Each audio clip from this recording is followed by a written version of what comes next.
레일 위에서 이런 블록이 왔다 갔다 한다고 생각해 보겠습니다.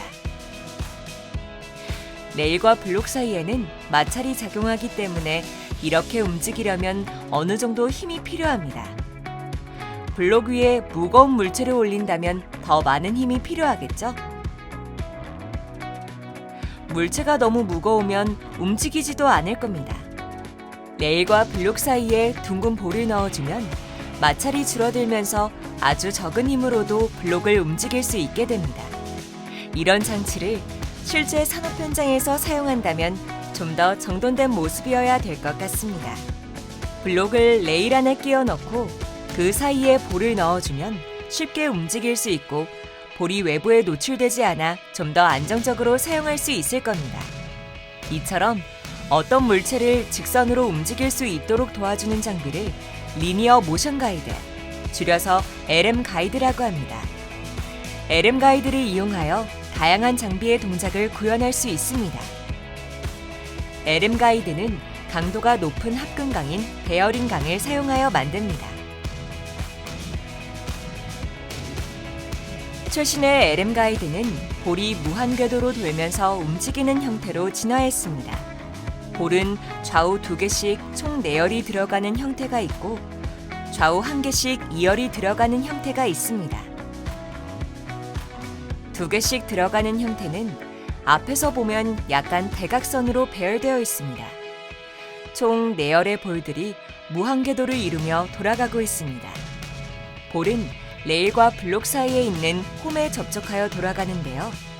레일과 블록에 있는 홈은 구슬과 정확히 일치하지 않고 약간 떨어져 있습니다.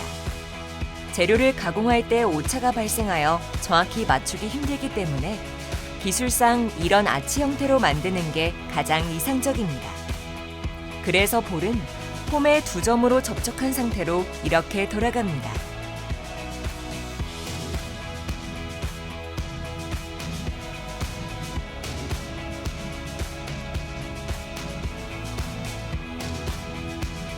볼이 좌우 1개씩 들어가는 형태의 LM 가이드는 볼과 홈이 4개의 접점에 접촉한 상태에서 이렇게 돌아갑니다.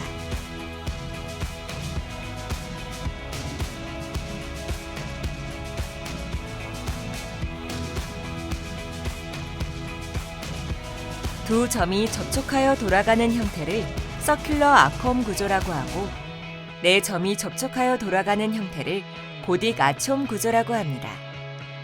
고딕 아치는 서큘러 아크의 접점을 볼 1개에 집중시켜 놓았기 때문에 더 많은 하중을 받습니다. 볼에 하중이 실리면 순간적으로 찌그러집니다. 그래서 볼과 아치는 점 접촉에서 면 접촉으로 바뀝니다. 접촉된 볼은 가운데 원주가 가장 길고 바깥쪽으로 갈수록 짧아지는데요. 그럼 볼이 회전하는 길이가 달라져 미끄럼 현상이 발생합니다. 크기가 다른 구슬을 한 바퀴 굴려보면 큰 구슬이 더 멀리 이동합니다. 크기가 작은 구슬을 한 바퀴만 굴려서 같은 거리를 이동시키려면 이 차이만큼 당겨와야 하기 때문에 미끌림이 발생합니다. 이 미끌리는 힘 때문에 구슬과 바닥은 손상을 입게 됩니다. 면 접촉이 생긴 볼에서 원주 길이가 긴 가운데 부분은 더 많이 이동하고 짧은 바깥쪽은 적게 이동합니다. 구슬은 한 바퀴를 돌아 같은 거리를 이동하기 때문에 원주 길이가 짧은 바깥쪽 부분에서 미끄럼 현상이 발생합니다. 미끄럼 현상 때문에 볼이나 궤도가 계속해서 손상을 입게 됩니다.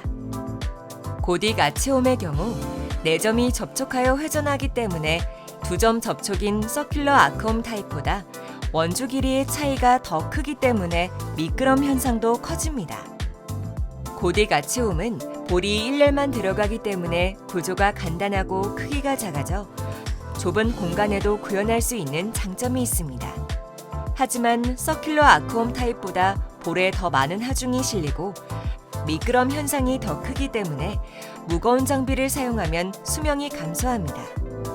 볼이 회전할 때 궤도와 유격이 있기 때문에 흔들리면서 이동합니다. 이것을 방지하기 위해서 체인에 구슬을 넣어 회전하는 방식을 사용하기도 합니다. 체인을 사용하면 인접한 볼과 마찰이 없어 소음이 줄고 안정된 주행을 할 수 있습니다. 하지만 체인은 연성 재질의 플라스틱으로 만들었기 때문에 가속과 감속이 심한 환경에서는 파손될 수 있습니다. 체인이 없는 형태는 상대적으로 파손이 덜합니다. 정밀도가 중요한 경우 유닛 동작 시 흔들림이 있으면 안 됩니다. 볼이 커질수록 유격이 작아지고 접촉면과 압력이 높아지면서 흔들림이 줄어듭니다. 볼의 크기를 바꾸면서 예압을 조절할 수 있는데 이렇게 압력이 높아지면 정확도는 올라가지만 볼과 궤도의 하중이 높아지고 접촉 면적이 늘어나면서 미끌림 현상도 증가하여 수명이 감소하는 단점이 있습니다. 보통 레일은 하나의 블럭만 사용하지 않습니다. 두 축에 4개의 블럭을 사용할 때도 많은데 블록의 높이가 다르다면 가장 높이 있는 블럭에 많은 하중이 실리게 되고 수명이 감소합니다. 또 두 레일이 평행하지 않으면 한쪽 볼의 하중이 증가하여 수명이 줄어듭니다. 그래서 상하 좌우 흔들림 없는 주행하도록 정밀도를 높여주는 것이 중요합니다. 볼이 회전할 때 마찰을 줄여주고 볼의 마모와 수명을 늘려주기 위해 반고체 오일인 그리스를 넣어줍니다. 그리스 니플을 통해 그리스를 주입하면 엔드 플레이트 안쪽의 관로를 타고 볼까지 이동합니다. 산업 현장에 따라 먼지 등 이물질이 발생할 수 있는데 볼에 이물질이 들어가면 고장의 원인이 됩니다. 그래서 블록 안으로 이물질이 들어가지 않게 해주는 고무 재질의 실이 있습니다. 블록 전면에서 이물질을 막아주는 엔드실이 있고 밑에서 들어오는 걸 막아주는 사이드실, 그리고 레일에서 볼열 안으로 들어가는 걸 막아주는 인사이드실이 있습니다. 지금까지 LM 가이드에 대해서 알아봤습니다. 그럼 다음 교육 영상에서 인사드리겠습니다.